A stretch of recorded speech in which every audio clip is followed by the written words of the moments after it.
आज हमारे साथ एक ऐसी शख्सियत मौजूद हैं जिनके पास हर मसले का हल सिर्फ एक ही होता है, प्रोटेस्ट। गिरती हुई दीवारों को एक धक्का और दो। हाँ, तो मुझे ये बताइए, जो आप लोग धरने देते हैं इसकी वजह से ट्रैफिक रुक जाता है, उसका क्या? ट्रैफिक रुकता है। हाँ, एक धरने के 10,000 रुपए मिलते। चाचा की दोनों टांगे 180 डिग्री यूं खुल गई और कमर आगे की तरफ झुक गई। पता है बच्चों ने उनका नाम क्या रखा? फिर यार आपने अब कभी कोई ढंग का काम भी किया है? तू बाहर मिल, तुझे मजमे में घेर के मारूंगा मैं। आप मेरे स्टूडियो में बैठ के मुझे धमकी दे रहे हैं? बेटा तेरी बोरी पैक है, अब तू बच के दिखा मुझे।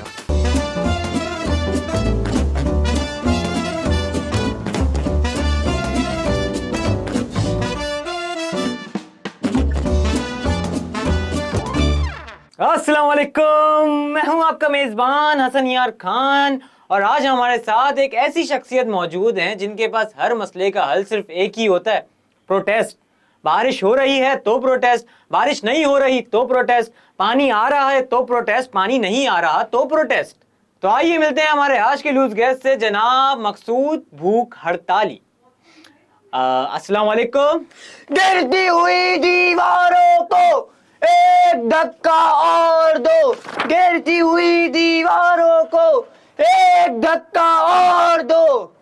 भाई भाई भाई, मैंने आपसे सलाम किया है। गो हसन गो, गो हसन गो, गो हसन गो। मैं कहाँ? रोटी कपड़ा और मकान मांग रहा है हर इंसान। रोटी कपड़ा और मकान। हाँ भाई, यार इनको एक प्लेट बिरयानी ला कर दो। ये हुई ना बात। वालेकुम अस्सलाम। आप क्या करते हैं? बगावत। मेरा मतलब है कि आपकी तालीम क्या है और आप किस शोबे से वाबस्ता हैं? मैंने मैट्रिक किया है। मैट्रिक, माशाल्लाह। मैट्रिक के बाद ही पढ़ा आपने? मैट्रिक के बाद नहीं पढ़ा, क्योंकि लाइबा इंटर में फेल हो गई थी। कौन लाइबा? वो तो एक एहसास है मोहब्बत का। हाँ, तो लाइबा फेल क्यों हुई? नाइंसाफी की वजह से। नाइंसाफ? हाँ। कौन चेक करता है एग्जाम में कॉपी? आप मुझे ये बताइए। जो कॉपी ऊपर पड़ी होती है वो पास और जो नीचे वो फेल। गलती से जो गिर जाती है वो फेल। नहीं भाई, ऐसा तो नहीं होता। अब सही से चेकिंग होती है, आप ये अपने पास से लगा रहे हैं। तो आपने इसी वजह से इंटर नहीं किया ना? हाँ, प्रोटेस्ट किया। तो उसमें तो आपका नुकसान हो गया, पेपर दे देते। एक लाइबा के चक्कर में आपने अपना इंटर ही नहीं किया।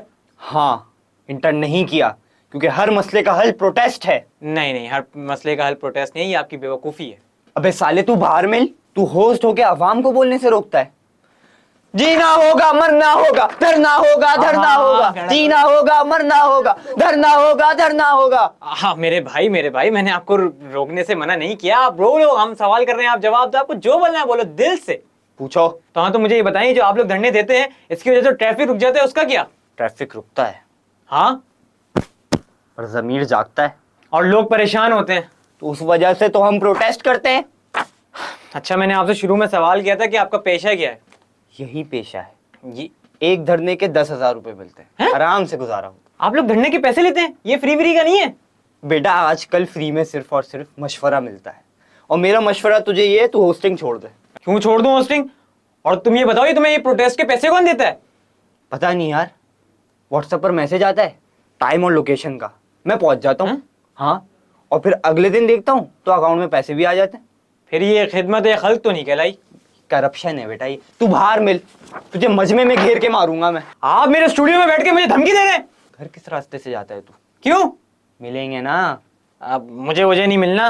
अच्छा ये बताओ कि ये मजमे में तुम लोग एक दूसरे को मारते क्यों हो? बेटा मजमा किसी की नहीं सुनता, सिर्फ और सिर्फ अपना पुराना बदला लेता है। अब तुझे एक किस्सा सुनाता हूँ। हमारे बराबर वाले घर में एक चचा रहते थे।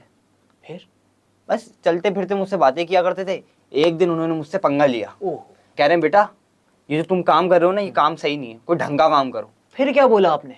फिर क्या, अगले दिन मैंने चाचा को आवाज लगाई। मैंने कहा चाचा, मेरी नई जॉब लगी है, वो मैंने काम छोड़ दिया, धंधा छोड़ दिया। आओ तुम्हें मिठाई खिला के लाऊं और बहाने ऑफिस भी देख लेना। मैं उनको ले गया बीच मार्केट में। फिर वहां पे खड़े होके मैंने चारों तरफ का नजारा किया, लोग ही लोग, मजमा ही मजमा। और फिर मैंने चीखना शुरू किया, चाचा चोर बचाओ, इसने मेरी जेब काट दी। फिर चाचा की क्या हालत थी?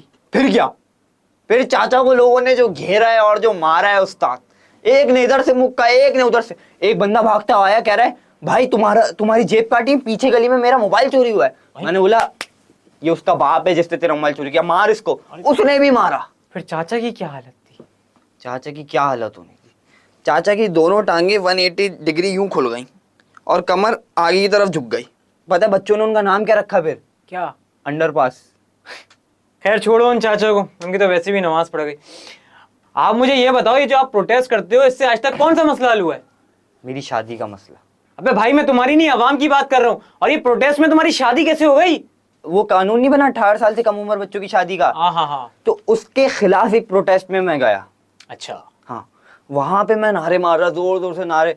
फिर मैंने गौर किया कि वो सामने बिल्कुल सामने एक मौलवी साहब खड़े होके मुझे देख रहे हैं और कह रहे हैं सल्लू अलल हबीब, सल्लू अलल हबीब।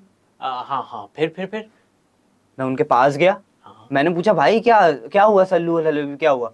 कहने लगे कि क्या आप मेरे मीठे मीठे मदनी दामाद बनेंगे?